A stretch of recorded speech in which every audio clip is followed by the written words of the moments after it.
ദൈവനാമത്തിന് മഹത്വം ഉണ്ടായിരിക്കട്ടെ. ഒരു പ്രാവശ്യം കൂടി ഈ കൂട്ടായ്മയിൽ കടന്നു വരുവാൻ സാധിച്ചതിൽ അതിയായ സന്തോഷമുണ്ട്. അന്ധകാരം ഭൂമിയെയും കൂരിട്ട് ജാതികളെയും മൂടുന്ന ഒരു കാലഘട്ടത്തിലാണ് നാം എത്തിയിരിക്കുന്നത്. മനസ്സിനെ അലോരസപ്പെടുത്തുന്ന വർത്തമാനങ്ങളാണ് ദിനംതോറും വാർത്താമാധ്യമങ്ങളിലൂടെ നാം കേട്ടുകൊണ്ടിരിക്കുന്നത്. അന്ത്യകാലത്ത് മനുഷ്യർ സ്വസ്നേഹികളാകുമെന്ന് വചനം നമ്മെ ഓർമ്മിപ്പിക്കുന്നു. ജഡത്തിൻ്റെ മോഹങ്ങൾക്ക് അധീനരായി സന്തോഷം ലഭിക്കുന്നതിനായി എന്തും ചെയ്യുവാൻ മടിക്കാത്തവരുടെ എണ്ണം നാൾക്കുനാൾ വർദ്ധിച്ചു വരികയാണല്ലോ. എന്നാൽ ശരിയായ സന്തോഷം അനുഭവിക്കുന്നത് വിശുദ്ധിയിൽ ജീവിക്കുകയും ദൈവഹിതപ്രകാരം തങ്ങളെ തന്നെ ക്രമീകരിച്ച് നിഷ്കളങ്കതയോടെ നടക്കുകയും ചെയ്യുന്ന ദൈവമക്കളാണ്. സങ്കീർത്തനങ്ങൾ 45:7 നീ നീതിയെ ഇഷ്ടപ്പെട്ട് ദുഷ്ടതയെ ദ്വേഷിക്കുന്നു, അതുകൊണ്ട് ദൈവം നിന്റെ ദൈവം തന്നെ നിന്റെ കൂട്ടുകാരിൽ പരമായി നിന്നെ ആനന്ദതൈലം കൊണ്ട് അഭിഷേകം ചെയ്തിരിക്കുന്നു. അപ്പം നിന്നെ ആനന്ദതൈലം കൊണ്ട് അഭിഷേകം ചെയ്തിരിക്കുന്നത് ദൈവമാണ്. Praise the Lord. ദൈവം നിനക്ക് സന്തോഷം നൽകി തരികയാണ് ചെയ്യുന്നത്. ദൈവം ആഗ്രഹിക്കുന്നത് നാം വിശുദ്ധിയോടെ ജീവിക്കുവാനാണ്. 1 പത്രോസ് 1:16 ഞാൻ വിശുദ്ധനാകയാൽ നിങ്ങളും വിശുദ്ധരായിരിപ്പിൻ എന്ന് എഴുതിയിരിക്കുന്നുണ്ടോ എന്നാണ് കാണുന്നത്. അതായത് ഞാൻ വിശുദ്ധനായിരിക്കുന്നത് പോലെ നിങ്ങളും വിശുദ്ധരാകുവിൻ എന്നാണ് ദൈവം പറയുന്നത്. അതെങ്ങനെ സാധിക്കുമെന്ന് നമുക്ക് തോന്നാറുണ്ട്. ദൈവം ഇങ്ങനൊരു സ്റ്റേറ്റ്മെൻറ്റ് പറയുന്നതിൽ അതിൻ്റെ കാരണം അതിൽ കുറഞ്ഞ ഒരു സ്റ്റാൻഡേർഡിൽ ദൈവത്തിന് പറയുവാൻ കഴിയില്ല എന്നത് തന്നെയാണ്. വിശുദ്ധൻ എന്ന വചനത്തിൽ പറയുന്നതിൻ്റെ അർത്ഥം പാപരഹിത പരിപൂർണത അറ്റൈൻ ചെയ്ത് ജീവിക്കുക എന്നതല്ല. ദൈവവചനത്തിനനുസൃതമായി ദൈവത്തിന് പ്രസാദകരമായി ദൈവം മുൻപിൽ ശുദ്ധമായ ഒരു മനസാക്ഷിയോടെ ജീവിക്കുക എന്നതാണ്. ഒരിക്കൽ കൂടെ പറയാം, ദൈവവചനത്തിനനുസൃതമായി ദൈവത്തിന് പ്രസാദകരമായി ദൈവം മുൻപിൽ ശുദ്ധമായ ഒരു മനസാക്ഷിയോടെ ജീവിക്കുക. എന്നാൽ ഇങ്ങനെ ജീവിക്കുവാൻ സാധിക്കുമോ എന്ന് പലർക്കും സംശയം തോന്നാറുണ്ട്. ഇങ്ങനെ ജീവിക്കുവാൻ സാധിക്കുമെന്നാണ് ബൈബിൾ പറയുന്നത്. യോബിനെ കുറിച്ച് നമുക്കറിയാം. അവൻ നിഷ്കളങ്കനും നേരുള്ളവനും ദൈവഭക്തനും ദോഷം വിട്ടകലുന്നവനും എന്നാണ് ദൈവം സാക്ഷ്യപ്പെടുത്തിയിട്ടുള്ളത്. ദോഷം വിട്ടകലുന്നവൻ,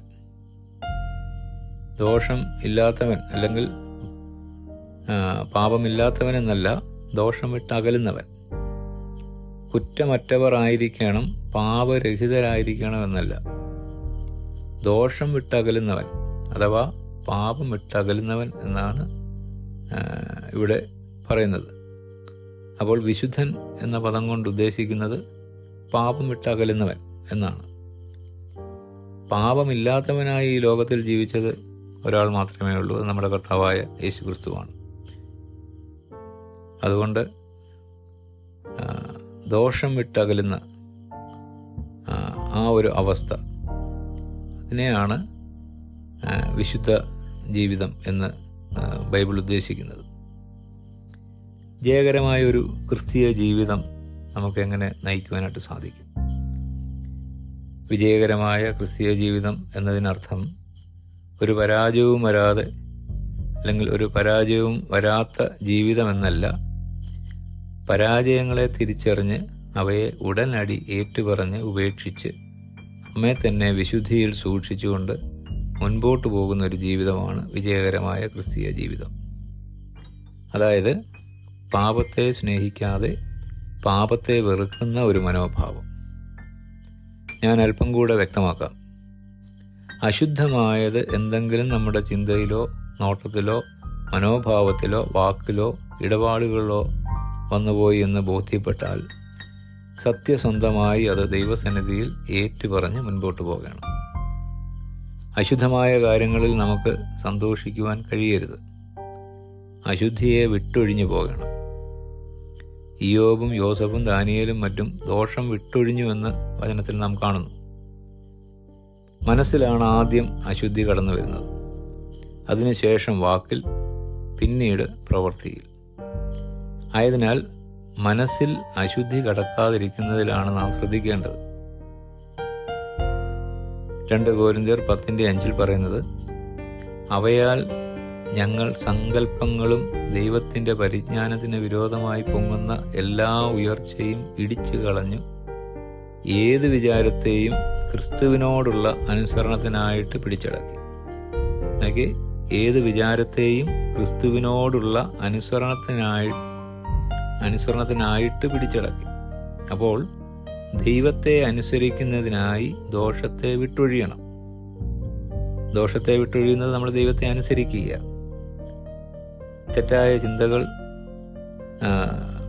അതിനെ ഞാൻ അനുമതി നിഷേധിക്കണം. എന്ത് ചിന്തിക്കണം എന്നുള്ളത് നമ്മുടെ ചോയ്സാണ്. അതുകൊണ്ട് നമുക്ക് തെറ്റായിട്ടുള്ള ചിന്തകൾ വരുമ്പോൾ അതിനെ അവിടെ സ്റ്റോപ്പ് ചെയ്യാനായിട്ട് നമുക്ക് സാധിക്കും. ഫിലിപ്പിയർ 4:8 പറയുന്നത്, ഒടുവിൽ സഹോദരന്മാരെ, സത്യമായതൊക്കെയും ഘനമായതൊക്കെയും നീതിയായതൊക്കെയും നിർമ്മലമായതൊക്കെയും രമ്യമായതൊക്കെയും സൽകീർത്തിയായതൊക്കെയും സൽഗുണമോ പുകഴ്ചയോ അതൊക്കെയും ചിന്തിച്ചുകൊള്ളും. നമ്മൾ എന്തൊക്കെയാണ് ചിന്തിക്കേണ്ടതെന്നാണ് ഇവിടെ പറയുന്നത്. അപ്പോൾ ഇങ്ങനെയുള്ള കാര്യങ്ങളാണ് ചിന്തിക്കേണ്ടത്. അതൊക്കെയും ചിന്തിച്ചുകൊള്ളും. അതായത് തെറ്റായ ചിന്തകളെ നാം എൻ്റർടൈൻ ചെയ്യുവാൻ പാടില്ല. 2 കൊരിന്ത്യർ 7:1 അപ്പോസ്തലനായ പൗലോസ് പറയുന്നത്, പ്രിയമുള്ളവരെ, ഈ വാഗ്ദത്തങ്ങൾ നമുക്കുള്ളത് കൊണ്ട് നാം ജഡത്തിലെയും ആത്മാവിലെയും സകല കന്മഷവും നീക്കി നമ്മെ തന്നെ വെടിപ്പാക്കി ദൈവഭയത്തിൽ വിശുദ്ധിയെ തികച്ചുകൊള്ളുക. ഇവിടെ പറയുന്നത് ജഡത്തിലെയും ആത്മാവിലെയും സകല കന്മഷവും നീക്കി. അപ്പോൾ ജഡത്തിലെയും അതുപോലെ തന്നെ ആത്മാവിലെയും കന്മഷം നീക്കണം. അങ്ങനെയാണ് ദൈവഭയത്തിൽ വിശുദ്ധിയെ തികച്ചുകൊള്ളേണ്ടത്. അപ്പോൾ വിശുദ്ധി ആരംഭിക്കേണ്ടത് ഹൃദയത്തിലാണ്. ഒരാളുടെ ശരിയായ വ്യക്തിത്വം അയാളുടെ ഹൃദയത്തിൽ അയാൾ ആരാണ് എന്നുള്ളതാണ്. സകല ജാഗ്രതയോടും നിന്റെ ഹൃദയത്തെ സൂക്ഷിക്കുക എന്നാണ് വചനം നമ്മളെ ഓർമ്മിപ്പിക്കുന്നത്. അപ്പോൾ വളരെ ശ്രദ്ധയോടെ, വളരെ ജാഗ്രതയോടെ നമ്മൾ ചെയ്യേണ്ട ഒരു കാര്യമാണ് ഹൃദയത്തെ സൂക്ഷിക്കുക എന്നുള്ളത്. ആവശ്യമില്ലാത്ത തെറ്റായിട്ടുള്ള കാര്യങ്ങൾ നാം കാണുവാനോ കേൾക്കുവാനോ നാം അനുവാദം കൊടുക്കുവാൻ പാടില്ല. അതായത് നമ്മുടെ ഹൃദയത്തിന്, അല്ലെങ്കിൽ നമ്മുടെ മനസ്സിന് നമ്മൾ തെറ്റായിട്ടുള്ള കാര്യങ്ങൾ കാണുവാനും കേൾക്കുവാനും ഒന്നും അനുവാദം കൊടുക്കരുത്. അതൊരു പക്ഷേ ടി വിയിൽ കൂടിയാകട്ടെ, ഫോണിൽ കൂടിയാകട്ടെ, ചിത്രങ്ങളിൽ കൂടിയാകട്ടെ, മാഗസിനിൽ കൂടിയാവട്ടെ, പത്രങ്ങളിൽ കൂടിയാവട്ടെ, നമ്മെ മലിനപ്പെടുത്തുന്ന യാതൊന്നും തന്നെ നമ്മുടെ ഉള്ളിൽ കടക്കാതിരിക്കുവാൻ നമ്മൾ ശ്രദ്ധിക്കണം. അല്ലെങ്കിൽ കടക്കുവാൻ നാം അനുവദിക്കരുത്. ഇങ്ങനെയുള്ള കാര്യങ്ങൾ നമ്മുടെ ബ്രെയിനിൽ കടത്തിവിട്ടാൽ അത് പെർമനൻ്റായി അവിടെ രജിസ്റ്റർ ആകും. മായ്ക്കുവാൻ പറ്റില്ല. ദൈവം ക്ഷമിച്ചാലും ഈ കുറവുകൾ നമ്മുടെ മനസ്സിൽ ഫീഡ് ചെയ്തിട്ടുള്ള കാര്യങ്ങൾ വീണ്ടും വീണ്ടും മനസ്സിലേക്ക് വരുവാനും അങ്ങനെ വിശുദ്ധ ജീവിതം വലിയൊരു സ്ട്രഗിളായി തീരുവാനും ഇടയാകും. ദൈവം പെർഫെക്ഷൻ അല്ല നോക്കുന്നത്, ദൈവം വിശ്വസ്തതയാണ് നോക്കുന്നത്.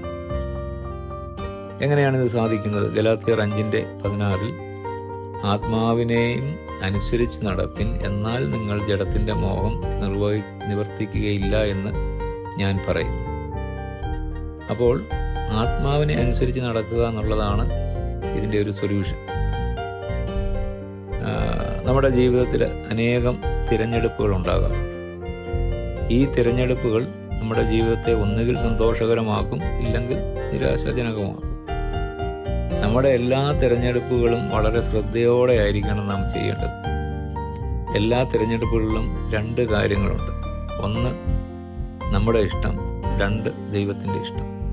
മറ്റൊരു രീതിയിൽ പറഞ്ഞാൽ ജഡവും ആത്മാവും. എല്ലാ തിരഞ്ഞെടുപ്പിലും ദൈവഹിതം തിരഞ്ഞെടുക്കുമെങ്കിൽ നമുക്ക് ജീവിതത്തിൽ വിശുദ്ധി പാലിക്കുവാൻ കഴിയും. നമ്മുടെ ജീവിതത്തിൽ വിശുദ്ധി പാലിക്കുവാനുള്ള ഏറ്റവും നല്ല മാർഗമാണ് തിരഞ്ഞെടുപ്പിൻ്റെ സമയത്ത് നാം ദൈവഹിതത്തിന് വിട്ടുകൊടുക്കുക. നമ്മുടെ ജീവിതത്തിൽ തീരുമാനങ്ങൾ എടുക്കേണ്ട സമയത്ത് അത് ദിനംതോറും നമ്മൾ അനേകം കാര്യങ്ങൾ തീരുമാനിക്കുന്നുണ്ട്. അപ്പോൾ ഇതിലെല്ലാം ദൈവഹിതത്തിനാണ് നമ്മൾ പ്രാധാന്യം കൊടുക്കുന്നതെങ്കിൽ അതിനെയാണ് നമുക്ക് ഒരു വിശുദ്ധ ജീവിതം നയിക്കുക എന്ന് പറയുന്നത്. റോമർ 8:4 ജഡത്തെ അല്ല ആത്മാവിനെ അത്രേ അനുസരിച്ച് നടക്കുന്ന നമ്മളിൽ ന്യായപ്രമാണത്തിൻ്റെ നീതി നിവൃത്തിയാകേണ്ടതിന് തന്നെ. അപ്പോൾ ആത്മാവിനെ നാം അനുസരിച്ച് നടക്കുമ്പോൾ ന്യായപ്രമാണത്തിൻ്റെ നീതി നിവൃത്തിയാകുക. അതായത് എല്ലാറ്റിനും ഉപരിയായി ദൈവത്തെ ഓരോ രംഗത്തും, അതായത് സ്വയത്തിനുപരിയായി അല്ലെങ്കിൽ ജഡത്തിനുപരിയായി നാം തിരഞ്ഞെടുക്കുമെങ്കിൽ ആത്മീകമായി വിശുദ്ധിയിൽ മുന്നേറുവാനായി നമുക്ക് സാധിക്കും. എന്നോടെ പറഞ്ഞാൽ, എല്ലാറ്റിനും ഉപരിയായി ദൈവത്തെ ഓരോ രംഗത്തും നാം തിരഞ്ഞെടുക്കുമെങ്കിൽ ആത്മീകമായി വിശുദ്ധിയിൽ മുന്നേറുവാനായി നമുക്ക് സാധിക്കും. ആത്മീയമായി വിശുദ്ധിയിൽ മുന്നേറുമ്പോൾ ഉണ്ടാകുന്ന പ്രത്യേകത, കൂടുതൽ ആത്മീയമായി വെളിച്ചം നമുക്ക് ലഭിക്കുവാനും ദൈവവുമായിട്ടുള്ള നമ്മുടെ അടുപ്പം വർദ്ധിക്കുവാനും തുടർന്ന് ഹൃദയത്തിലെ സന്തോഷവും സമാധാനവും വളരെ വർദ്ധിക്കുവാനും ഇടയാവും. Holy man is a happy man എന്നാണ് പറയുന്നത്. വിശുദ്ധ ജീവിതം വിട്ടിട്ടുള്ള സന്തോഷം താൽക്കാലികമാണ്. സന്തോഷമാണെന്ന് തോന്നുകയാണ്, പക്ഷേ പിന്നീട് അത് കുറ്റബോധത്തിലേക്കും അതിനുശേഷം ദുഃഖത്തിലേക്കുമാണ് നയിക്കുന്നത്. പാപം ഉള്ളിൽ കയറുമ്പോഴാണ് സമാധാനവും സന്തോഷവും നഷ്ടപ്പെടുന്നത്. യോഹന്നാൻ 10:10 മോഷ്ടിപ്പാനും അറുപ്പാനും മുടിപ്പാനും അല്ലാതെ കള്ളൻ വരുന്നില്ല, അവർക്ക് ജീവൻ ഉണ്ടാകുവാനും സമൃദ്ധിയായിട്ട് ഉണ്ടാകുവാനും അത്രേ ഞാൻ വന്നിരിക്കുന്നതെന്നാണ് കർത്താവ് പറയുന്നത്. അതുകൊണ്ട് ഒരു വിശുദ്ധ ജീവിതം നയിക്കുവാൻ കഴിയേണ്ടതിനായി നമുക്ക് പ്രാർത്ഥിക്കാം. എല്ലാ കാര്യങ്ങളിലും ദൈവഹിതം നമ്മുടെ ഹിതമായി മാറട്ടെ. നാം ദൈവത്തിന് മുൻതൂക്കം നൽകുമ്പോൾ ആത്മീകമായി ബലം പ്രാപിക്കുവാനും ഇയ്യോബിനെ പോലെ ദോഷം വിട്ടകലുവാനും ഒരു വിശുദ്ധ ജീവിതം നയിക്കുവാനും നമുക്ക് സാധിക്കും. ജയകരമായ ഒരു ക്രിസ്തീയ ജീവിതം നയിക്കുവാൻ ആഗ്രഹമുള്ളവർ എന്നോട് ചേർന്ന് ഈ പ്രാർത്ഥന പ്രാർത്ഥിച്ചാട്ടെ. ദൈവമായ കർത്താവേ, അവിടുത്തെ സന്നിധിയിൽ ഞാൻ കടന്നു വരുന്നു. കഴിഞ്ഞ കാലങ്ങളിൽ തിരുഹിതത്തിന് വിപരീതമായി പലപ്പോഴും പ്രവർത്തിച്ചു പോയിട്ടുള്ള എൻ്റെ കുറവുകളെ ഞാൻ ഏറ്റുപറയുന്നു. കർത്താവായ യേശുക്രിസ്തുവിൻ്റെ തിരുരക്തത്താൽ എന്നെ കഴുകണമേ. നിങ്ങളുടെ പാപങ്ങൾ എത്ര കടുംചുവപ്പായാലും അതിനെ ഹിമം പോലെ വെണ്മയാക്കാമെന്ന് വാഗ്ദത്തം ചെയ്ത കർത്താവേ, അവിടുത്തെ കരങ്ങളിൽ ഞാൻ ആശ്രയിക്കുന്നു. അവിടുന്ന് സ്വർഗോന്നതി വിട്ടിറങ്ങി എൻ്റെ പാപപരിഹാരത്തിനായി കാൽവറിയിൽ മരിച്ചുയർത്ത് സ്വർഗത്തിലേക്ക് കരേറി എന്നെ ചേർക്കുവാൻ വാനമേഘങ്ങളിൽ വീണ്ടും വരുമെന്ന് ഞാൻ വിശ്വസിക്കുന്നു.